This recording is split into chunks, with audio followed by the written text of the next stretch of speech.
All right, let's go over TradingView and just how we have our setups that you see in the other videos, and let's talk about some of the just key components of it, that kind of stuff. So let's just kind of go through some things here. If you really want to get in depth in TradingView and really kind of play with all its features and look at all the stuff that's all around in here, there's a lot of tutorials out there. If you just go to YouTube and look for TradingView, you can find a lot of stuff. But I just want to show you kind of how we set this up, and then some key things that people ask when they're trying to figure out TradingView. And and from there, like I said, if you want to get way more in depth, I mean, there's a lot you can do with this software. So let's just talk about the basic setup and how to kind of get yourself ready to go.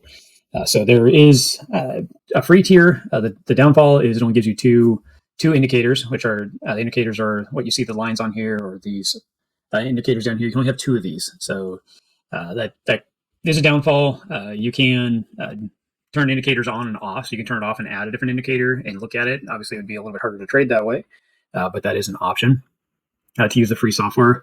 The software isn't too expensive. So if you went to the essentials, you could go that route, and then you can have up to 5 indicators, and then a few more other things too. But it would give you enough. Obviously, when you hear us talk about strategy and doing stuff, daily videos and all that stuff that's out there that we work on in Kabroda here, we try to keep it pretty simple, where we're using the basic indicators and basic settings. The whole idea isn't to have to go out and buy the secret weapon idea and spend a monthly fee in order to find opportunity in the market. So let's go ahead and get started in this. The first thing I want to point out is if you click on your icon, they do change this around. It has been on the right side of the screen. It has been on the left side. So as of right now, it's on the left side. So we're going to click on our name. And the biggest question a lot of people ask is how the default looks like this. It just comes in white. A lot of people want the dark mode, the dark theme that we had on before.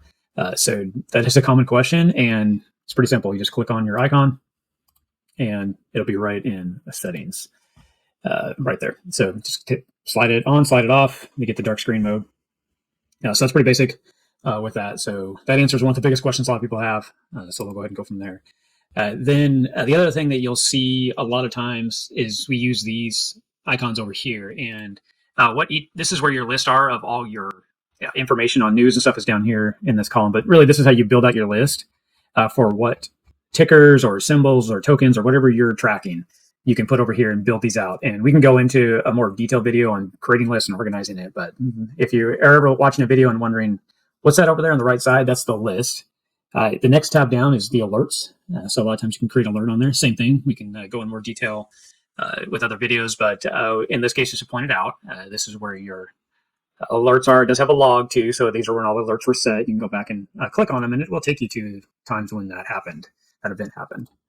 And then the last tab that you see a lot of times is the object tree. And really what this does is if you have a lot of charting going on, this is how you can kind of find things and delete it in bulk. So right now, the only thing we have active on the chart is what it says right here in the tree is we have the chart itself. So you can turn the chart on and off just by clicking the little eyeball, hide it and click it again and bring it back. The other thing is if you want to hide any indicator, you just click on the eye as well. And now they're all gone. Now you can see that the placeholders are still there, so everything is still sitting in there. But you don't have to have the noise on the chart if you're just trying to look at stuff. So that'll point that stuff out. So let's go ahead and I'm going to delete the indicator. So I'm clicking on the trash can. And now we just have the basic chart that you would start out with. And let's go ahead and kind of show you how you can mess with this a little bit. And then we'll go back and add some indicators and you'll be pretty much set up. So if you right click on the screen anywhere in just a blank space, so you don't want to select the chart like this. If it's selected like this, then when you right click, you're going and you go to settings, you're actually going to the settings of what you have selected. So I clicked again on just the black space. So we're going to go into the settings of TradingView when it comes to layout. And a lot of people do all different kinds of things to their charts and the price action for different reasons. Myself personally, I like to have everything white. So for me, if I was going to change this, I would go to my symbol option, and I'm going to change these all to white. And this is going to change everything in those candles. So this is the way I like to look at charts, very just stark. I don't really care if it's going up or down based on the colors. I like to just use basic clean white charts to work with. So those are up to you on preferences on how you want to set up your charts, but that's how you change those. If you needed to change the time when you set it up, for some reason it didn't default to your computer time, you can go in here and fix that here. The status line, that's up here. That's what this is right here. You can take things off and put things back. I just leave it all default. The scales and lines, I don't change any of this stuff either, but this changes everything that's what you have on the right side, all that part of the chart. That's what's showing up through here. The canvas, now this is the backdrop. So you'll see different things going on where the back has maybe a little bit of color to it. So you can have it change from a dark blue or a sky type blue into a kind of more of a black color. If you use granite, you can just use a solid color if you want. So that just kind of lets you give a chance to play with some things if you decide to do that. You could do whatever you want with that. This is the grid lines. So these little lines right here, some people don't like those on there at all. So if you do, you can just basically do zero so you don't see them, right? So basically they're gone. I just have to work with that. The crosshairs, when I move my mouse up and down, you can see that you have some options as that. If you want to have the default text change, if you are constantly putting that on the charts and working on that area, that's about the only other thing that you see people changing on the charts. All this kind of stuff I wouldn't really change a whole lot unless you wanted. Same with alerts. A lot of the defaults are fine. And events. People ask about this tab. Really all you're doing is you can mark the chart when things are going to be happening. So you can see like right now by clicking on latest news, it put this little option here, and you can click on it and it'll talk about the news events and things that are going on. So it could be good depending on how you're trading, what you need to know. I reach out to outside resources for that kind of stuff. So that's how you set up everything going through all this. Session breaks can mark the charts for you when each time a section or the break of the market happens. So if we go, I'm going to cancel this and go out to a 5-minute. And the reason why I canceled it is just so the settings defaulted back to what they were. But I'm going to check on this. And I'm out on a 15-minute. You can see that it's 1800 in the evening. It changes the market off shift in time. So it kind of closes that day and opens up a new one. It's basically what's happening there. So you can put that on if you want. So I'm going to go ahead and cancel this out. Let's get out of there. That's how you can pretty this up, make it look like the way you want it to look like. And let's get into setting up some indicators. So I'm going to click on indicator. And once you have the indicators you want to have and just if you click on the little star, it'll add it to favorites. And then once it's in favorites, then you always want this to have it. So one of the indicators that we want to have is the CBC M5 or 5 MA DRS. So it's just right here.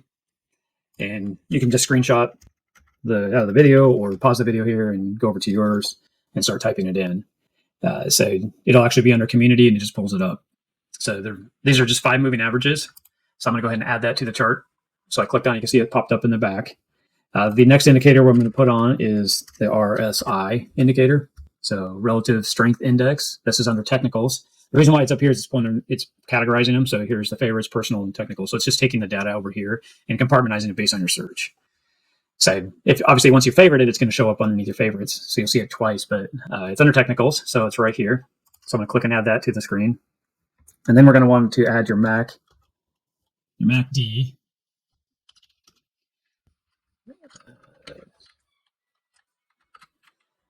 And it's a moving average convergence divergence. So if you type that all in, obviously it's going to pop that up. It's under technicals. And once you favorite again, it'll be under favorites. But we'll go ahead and click on just the average, nothing special, not any of the other ones. It's just a standard MACD.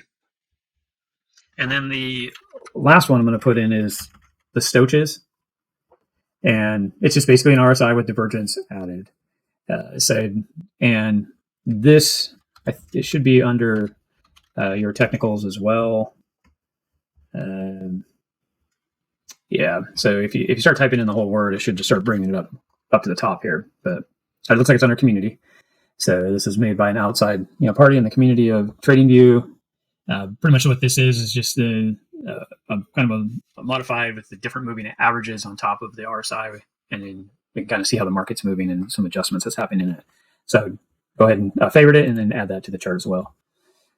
So that's basically it. I mean, at this point, you're pretty much ready that you could start trading. There's nothing to change in any of these. We don't have to make them fancy or change the moving averages. To go into any of these, if you did want to change stuff, you can go up to where the indicator is and run your mouse over top of its name. And then from there, you can click these different options. So if we click on the second option in, it looks kind of like a little gear.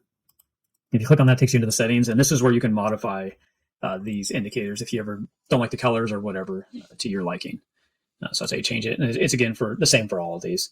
A lot of times in our videos, you'll see us referencing these indicators, and sometimes there's some other stuff on our charts that just helps us out. But typically, with everything that you see right here, you can basically find opportunity in the market. So this should pretty much go over TradingView, getting you all set up, going over the basics. The tool section that you see up here and everything that's over here, we'll go ahead and make another video for that, just because it's something we can explain a little bit more. It is pretty kind of self-explanatory. If you want to click it and select it, you just click on that item. If you want to see more, you just click on the breakout, and it'll open up another menu, and then it has all that. But we'll go more into detail on that kind of stuff and how to use that in TradingView. But this will give you the basic layout and get you all started and get you up and running, so that way you can spend more time on backtesting and finding opportunity in the market. Thank you guys. Like and subscribe. We'll see you in the next video.